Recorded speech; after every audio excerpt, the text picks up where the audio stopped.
We'd like to welcome you to BeMoreNews.com, the news before the news, where we uncover the truth in the middle of these impeachment hearings at the offices of J. Wyndal Gordon.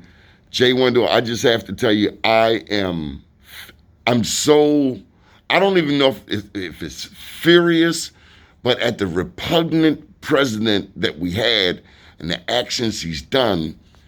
Yeah. What do you make of this? I think it's going to be a day of reckoning, a day of accountability, and if nothing else, it's going to be history being made in perpetuity. That is, when our children and their children's children come back to look at what happened on January 6th of 2021, you're going to see troves and troves of information about how wicked and diabolical this man was. And if that's the legacy that he's left for the future, I'm fine with it. I want it to be available to the public to consume and use for whatever purpose they need in order to make sure that our country does not go through another dogmatic, imbecilic leader like we just went through with 45. So for you, the goal of this impeachment is? History, because he's not going to be impeached. I'm not convinced that they'll find 17 senators to impeach him. However, what the goal to me should be is to make sure that the United States Annals and Archives kept good records of what happened on January 6th and all the days leading up to that day. And so that when our historians from the future come back to research these issues, they will be able to find troves of information that will help them produce a product that will accurately document the times of this day. Well, what's to stop this from happening again? I mean, I thought somebody in the case of insurrection would be shot. Well, you know, I thought that somebody would be shot. I thought there would be more dead. I thought that our officers would act more courageously to protect our capital, but none of those things happened. So what can we do to ensure it doesn't happen again is to make sure that we have the appropriate legislature in place, to make sure that there is accountability, that there is punishment, and that there is a strong message sent to the public that these types of actions won't be tolerated.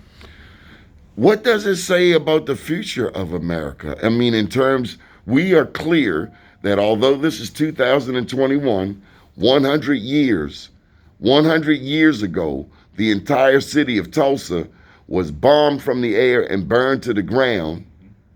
But yet, we have people still angry from the Civil War running around invading the Capitol.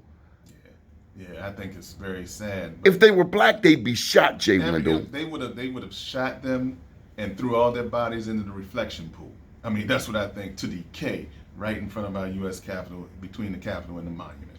But because they are white and because they are bigots, they seem to hold a special place in our society. They're as American as apple pie. But we got to do away with that. We have to put that pie in the trash. That pie is spoiled. That pie is no longer. So what do we do?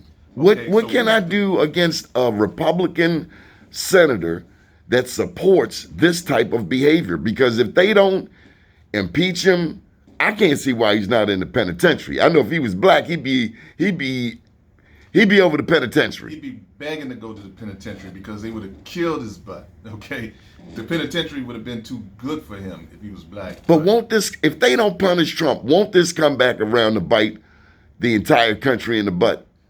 You always have to cut the head off the snake, man. You got to cut the head off the snake, because as long as he's alive, has breath in his body, and I'm not saying that you assassinate Trump, but you have to put him away. He needs to go behind bars. He needs to be in isolation from people, because he's as disastrous or as dangerous as a Charles Manson. He's a political Charles Manson, so he needs to be jailed. But the law protects him. I don't think the law protects him at this point. At this point, he's a common citizen. Now, he does have some privileges because he's a former president, but for the crimes that he committed against the states, such as New York, such as Georgia, and whatever other states across this country. Michigan. Michigan. Yeah. You saw that. That's when you and I talked earlier with the Michigan governor. Right. These right-wing racist terrorists wanted to kidnap this woman. Right.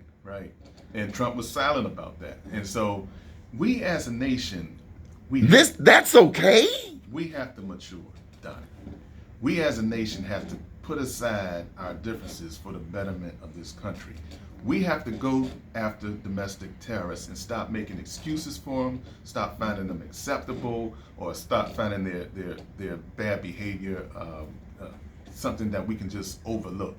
You cannot dismiss or ignore them. They're not going to marginalize themselves. Trump has brought them into the mainstream and to everybody's main conversations. Now it's up to us to deal with them as they should be dealt with. They should be punished to the full extent of the law. Are you optimistic that future generations will get it, that race costs everybody? Racism weakens this country? Yeah. Well, I'm optimistic that we'll continue to fight. That's going to be a fight that lasts a long time, for centuries and centuries to come. What I'm optimistic about is that we no longer accept the position that they tried to relegate us to, that we're fighting our way out, we're climbing our way out. And I think that our young people are really on track to really carry the baton a little bit further than we were able to during our generation. Good deal. I know other news outlets are trying to contact you now, but one last question. Well, that was CNN calling, right? But this is Black History Month. Yeah. This is Black History Month. Your thoughts? Well, 2021. Black History Month always starts off with my mother's birthday. She was born on February 1st. So my thoughts about this Black History Month is to keep our culture. Our lives matter, our legacy matter. Let's protect them and keep them reverent. And the things that we hold sacred, let's continue to hold those things sacred. Let's get away from the disrespect. Let's bring more unity into what we do every day. And that's my word. Okay, you're not running for office or anything. I'm not running for anything, man. Okay. I'm just running to be the best Jay Wyndal I can be. Okay, so how can people get in touch with you if they need your legal services? Jay Wyndal on Facebook, The Warrior Lawyer on Instagram, 410-332-4121 in the office. You can Google me. I'm easy to find. Good deal. Thank you, Jay Wyndal Gordon, the Warrior Lawyer. Keep watching BeMoreNews.com, the news before the news, where we uncover the truth. Yes, indeed.